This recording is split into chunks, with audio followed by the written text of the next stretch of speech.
Hello and welcome back to another winning episode of Seen on Streaming. This episode I'm going to talk about the film Promising Young Woman, a fairly recent release, a 2020 film as far as the United States of America is concerned, and I believe came over here at some point in 2021 on another streaming service. I'm not entirely sure. Maybe this is the debut, but I watched it on Sky Cinema. So a lot of hype around this film, a lot of talk. Some unfortunate comparisons to Joker. People saying this is the female Joker, which I can see the vague through line there in terms of comparing the tones of perhaps enjoying a character doing bad things, and maybe feeling like the people who are at the other end of these bad things are wholly deserving of them, but you're still a little bit conflicted about what that main character did. We have Carey Mulligan playing the main character Cassie, and she is a woman on a mission.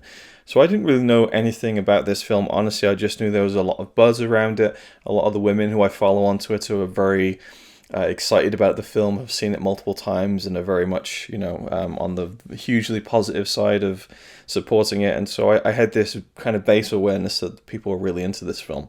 So I thought I'll check it out when it comes out. And it's strange because we have the Oscars, I think, this weekend, and I just really haven't been up to speed with all the Oscar stuff. I usually am so on point, keep up with everything, and kind of marathon through all the Oscar films if I can find them. And but I've not really been too much up to date this year. But this is one that I wanted to see regardless of the awards hype and the awards season push. And so Sky Cinema, you just click a button and watch it. So I had shown Connie a few trailers of films I'd like to see soon, including Sound of Metal, I believe it's called, Palm Springs, and there was another one I've forgotten, Godzilla vs. Kong, which we were going to watch anyway, and Promising Young Woman. So we watched the trailers for all of them just to gauge her interest. And we got about a minute into the trailer for Promising Young Woman, and I paused it and said, I've seen enough, what about you? And Connie was like, that's fucking brilliant. She's like, can we watch that first? Like, that's fucking great. She loved the setup of this film. The setup in the trailer, which doesn't spoil anything, is we have a woman, again, like I said, played by Carey Mulligan, Cassie, who's out in a club. She's fairly drunk, and this guy comes up to her, you okay? Come back to my place. And he starts taking advantage of her, and she's like, what are you doing? She's all over the place. And then she just sits up and says, what are you doing? Completely sober. And that's when and then the line literally in the narration in the trailer is, every week I go to a club, pretend I'm really drunk, and and a guy takes me home, and that's all I needed to know about the kind of film. Now, I will be doing a spoiler talk on this one because I just need to discuss some of those elements. I don't want you to miss out on it. All I would say, if you haven't seen the film, is that it's really good. I highly recommend checking it out. It's at times a lot of fun, at times gut-wrenching to watch. It's a really important film in what it's trying to say.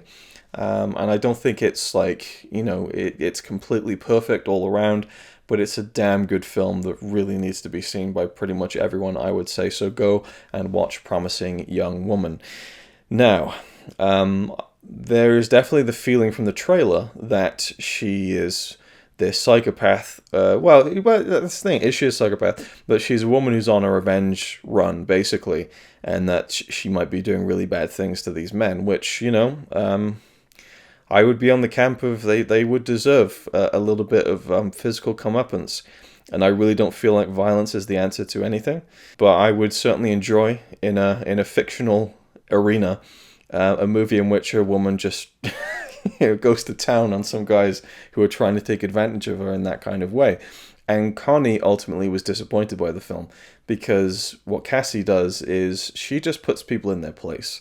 She doesn't physically harm anyone in the movie. She almost does. And Connie, I think Connie's legit quote was something like, I wanted to see her go full on psycho. Connie wanted blood. She wanted bloodshed. And the director and the writer of the film, Emerald Fennell, she kind of plays with that a little bit with the first scene when the guy takes her home and we set up the concept. And the next shot is her walking, kind of the walk of shame almost, as they kind of frame it, the morning after, and there's blood, it seems, on her, and there's blood dripping down, but then it's actually just a hot dog with loads of ketchup. So it's kind of playing with the expectations of what's going to happen here, and I liked that. But I loved that it was this kind of non-violent revenge. It was this just mass shaming, you know. And I did think that at some point we'd come to a point where she would do it to the wrong guy who would get really physical with her, and that would be kind of the point where the film's, you know, flips and things get really serious. Well, not that they're not serious already, but I felt like the tipping point of the movie would be she pulls this play on a guy who doesn't want to be fucked with and gets real. And I feel like that would definitely happen in real life. But for the most part, she just shames these guys by switching back to sober and just utterly humiliating them, and hopefully, you know, frightening some sense into them. So that's kind of the basic setup of the film. And she, you know, she's working in a coffee shop. She used to be in medical school and didn't follow through with that. She had a best friend who she doesn't see anymore.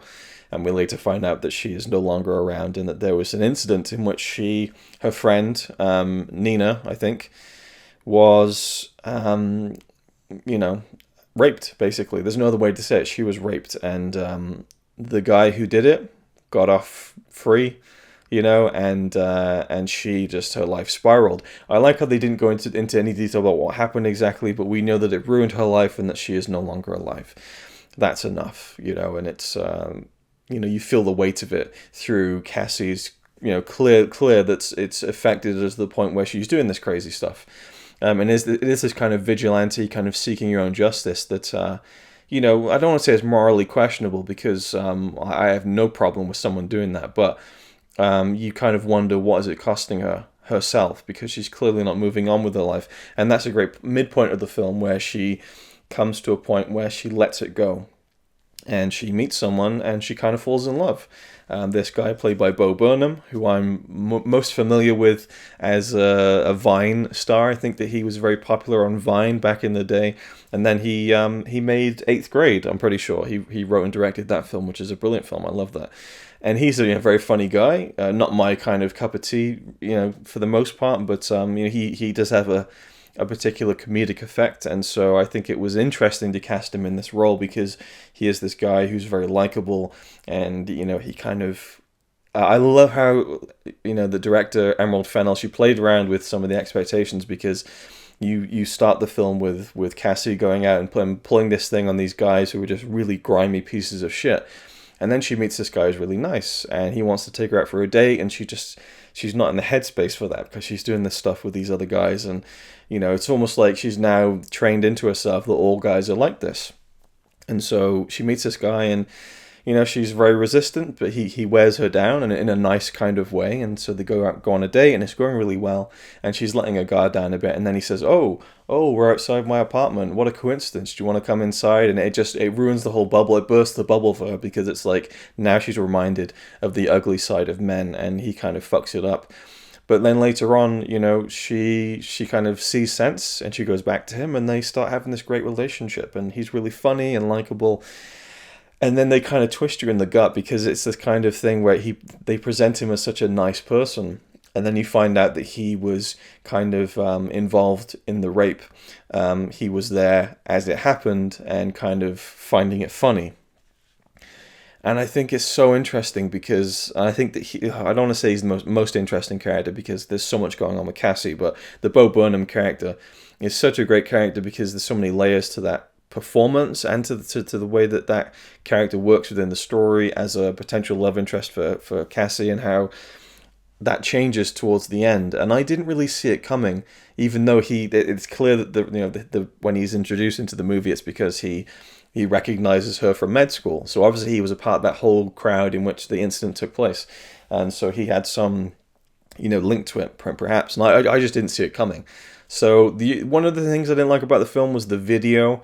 It seemed a bit far-fetched that the one woman, played by Alison Brie, had a video of the rape on her phone, and, you know, when it all went to court and stuff, that never surfaced, and she just had it on an old phone, and that was never checked. That just seemed a bit far-fetched to me. But what the video does is it really pushes that film into the third act in a very dramatic way, which made things a lot more exciting and tense and horrifying, actually. And I like how they didn't show the video. It was more that the imagination is kind of filling in the gaps. And I didn't get why. I mean, obviously she is horrified to see this video of her friend being raped, and was, you know, the guy who did it is now, you know, about to get married, and his life is going fantastic, and that is, a real touchy spot for her, as it would be. But there is this second layer of hurt that comes from the video, because the Bo Burnham character is in the video being like, oh my god, like, look at this. And so she confronts him about it, and he kind of denies it, and then she shows him the proof. And just the fact that he denied it showed you that he feels some sense of responsibility, that even though he was on the sidelines, he didn't do anything.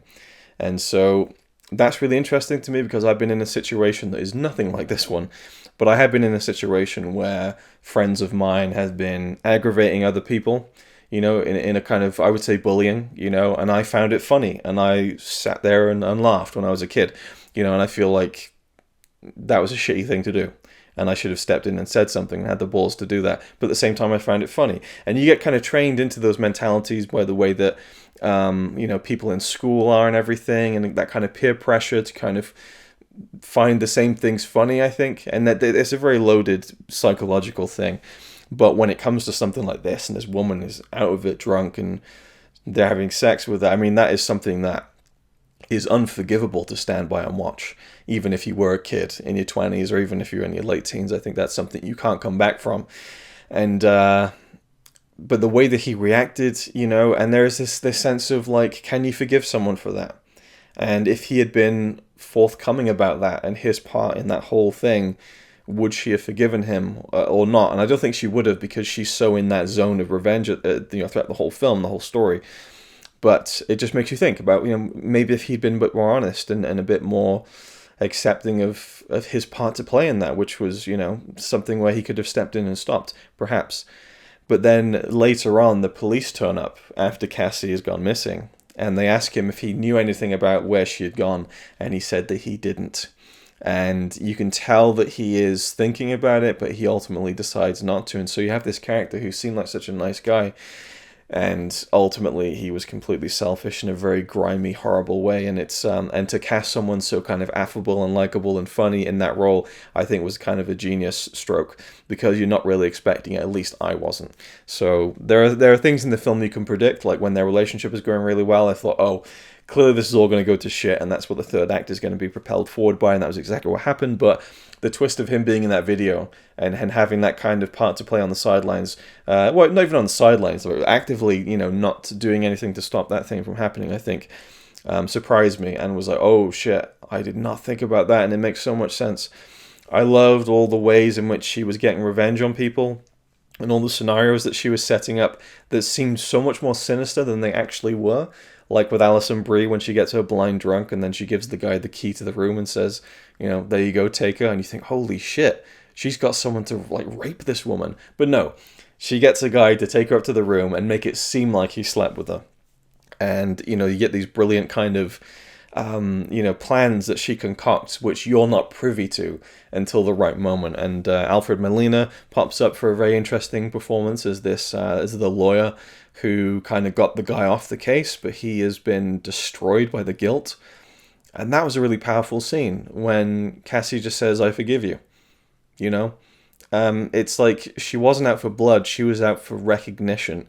She was out for people to acknowledge what happened. She was out for apologies, and she was out for people to feel the same way that she felt, the same way that her friend felt, to really put them in those shoes. Like the dean, who she says, like, it's a bit different when it's, it feels different when it's someone who you love, doesn't it? It's really well put together, all that stuff. Again, the video on the phone was a little bit too neat, I think, for me, that it existed and was very easily, shown and put onto an old phone and everything. Like, if I was that person, that woman, and I was gonna actively not say anything about this rape that I had witnessed or had seen a video of, I think she wasn't there for it, but if I had a video of someone getting raped and there's a trial going on, and I was going to make the decision not to say anything about it, which is fucked up, I wouldn't do that. But if I was, I certainly wouldn't keep the evidence on my phone. Do you know what I mean? It just doesn't add up. So I think that's a bit of a flaw in the movie. I won't call it a plot hole, but it's something that I don't know how else you bring that video into existence in a way that makes more sense. But you know, and it worked for what it was, and it got us to where we got in the end. I was very surprised by the way the film ended. That's a very intense sequence, and you know, the film is funny. There's a dark comedy to it. I think the best friend towards the end, when Cassie gets killed and he's like covering it up, that tone of comedy just didn't seem to gel with the rest of the film to me, especially at the very end when the police turn up and he just runs away very comically into the, you know, into the grass. It felt like a joke at the end when, I don't know, I didn't want to be laughing at that. But the ending rattled me, like it was a proper like eyes welling up, because the way she had orchestrated this thing, it was almost as if she wanted, you know, this guy to kill her and to kind of ruin his life. But I think that, you know, again, I'm hoping you've seen the film as I'm talking about the spoilery stuff here, but when she was about to carve Nina's name into his body, I think she was going to do it. And my favorite part of the whole film is when she's got this guy, and this is a really fucked up situation, but she's got him tied to the bed, and she has used his kind of, you know, the way that he views women. Like, he's very easily allowed himself to be tied up by this stripper, you know, and then she twists that against him. And just the way that he's saying, what's your name? Oh, Candy. Now, what's your real name? Nina Fisher. And it just, you can feel the atmosphere of that room completely change. And then, you know, when when she climbs onto him, she's like, I'm going to carve her name into your body so that you don't forget her name like everyone else has. And he's like, you're fucking crazy or something. And she's like, do you know what? I don't actually think I am. Which is a fucking brilliant, like, because I love it, because it, you know, everything she's doing is very much like a crazy psychopath, but you know, it's a very well executed revenge plan, you know, and just that thing where she laughs, like, do you know what? I don't actually think I am crazy, you know, I'm not entirely sure, but I'm pretty sure what I'm doing here is just like, it's justice, you know, at least according to my brain.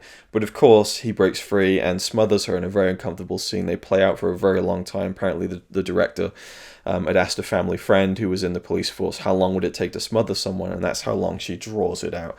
And I didn't see that coming, you know, and apparently she was writing it, and she had a plan when she was writing the film that, you know, Cassie was going to get her revenge and everything, but she realized that if that was to happen in that scenario with a man and a woman and everything playing out as it does, that guy would probably overpower her and kill her. And that is just a brilliant piece of acting by the guy who does it, and he's got a very difficult job to play a very despicable character. But when he is choking her to death and smothering her with his knee, you can tell that he really doesn't want to kill her, but he values his own life more than he values hers, and he is absolutely devastated. Like, there's no like evil kind of, yeah, you die. He's like just tears. He's like in anguish. He's like, stop you, like he's really going through brilliant performance, I will say, from that actor. And his performance might be overlooked because it is a very, you know, as soon as you meet him, we get right into that stuff, and it's a very high intense scene, and it might even seem like overacting, but it felt like such a human reaction from admittedly a very, you know, despicable person, but you know, in the morning when he's crying like, I've killed her, it felt real. And it made the whole situation just really pop, because I believed in it, and that was scary, you know. And, you know, they burn the body, and the best friend kind of kicks her hand back into the pyre. And I think the jokes at the end there really shouldn't have played out that way. But otherwise, it was very impactful. And it stays with you. It really does stay with you. But I just love that beat when she's like, do you know what? I really don't think I am. I loved that. And it was just heartbreaking to see what happened, but I was just then like a balloon getting blown up to bursting point and thinking, oh my god, is the film going to end with him winning? You know, please tell me she had a contingency plan. And it just kept going, and I'm like, oh my god, and I was getting stressed out. And then finally, like, the text turns up and the montage plays, and it was just like all the air got let out, and I just went, oh my god. And then the waterworks are coming, because it was just such a powerful moment of, yes, she fucking got that guy, you know, and made the Bo Burnham character feel like utter shit as well. You know, it's a hollow victory in some ways, but it's the catharsis to that as well.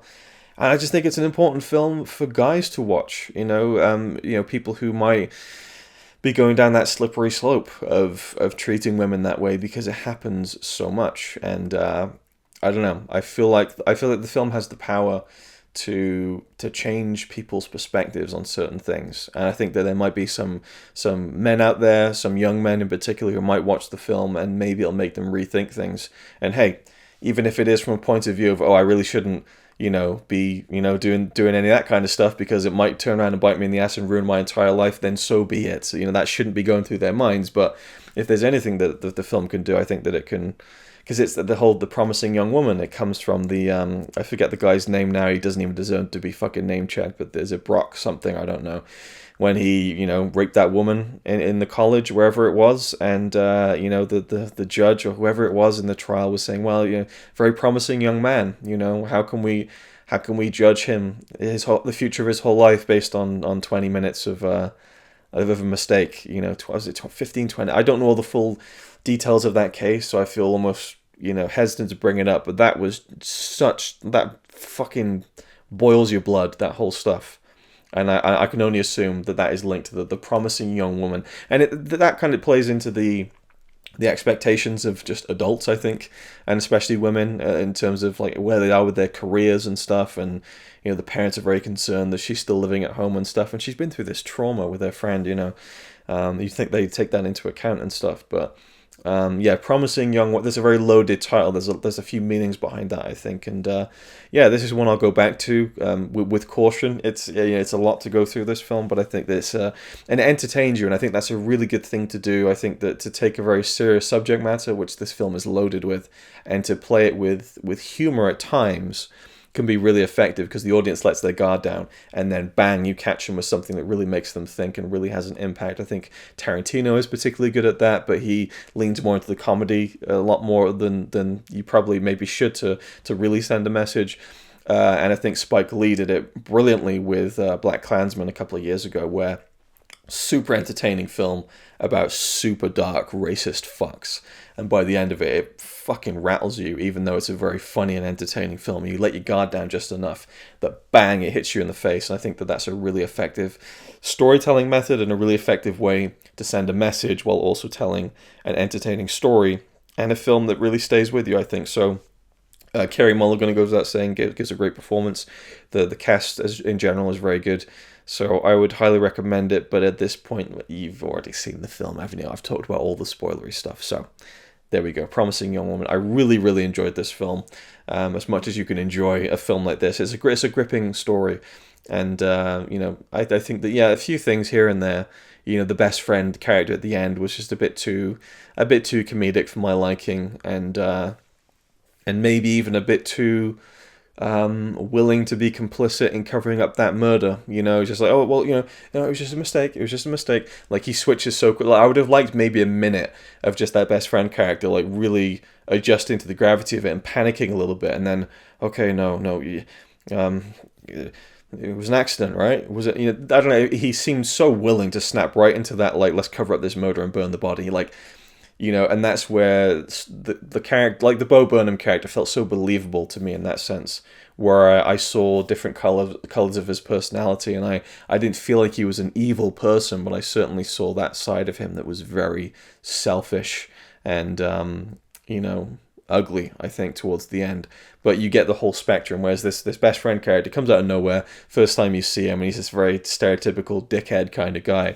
But yeah, it kind of, I don't know, cartoony, I would say, almost, the way that he is so fully on board to cover up the murder, and you could have given it a few more minutes, or even a minute, just to breathe in a bit more of a natural way, perhaps. I believe it. And obviously, you know, it's believable that someone would want to cover that up for their friend, and I get that, but, you know, maybe that could have been done a little bit better. And again, when he ran away at the end, that was because it was such a powerful ending.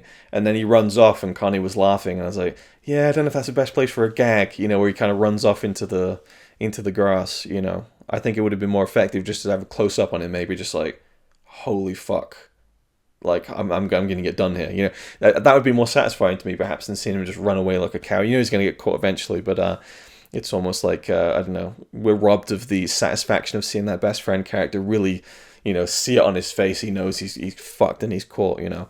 But anyway, so yeah, Promising Young Woman. And the video, again, was a little bit, I've talked about that. I don't want to just go around in circles, but that was that. Promising Young Woman, thumbs up from me. I feel like I don't know how to end this fucking thing. There was a lot to talk about. And let me know your thoughts. Thank you for watching, and I'll see you in the next one.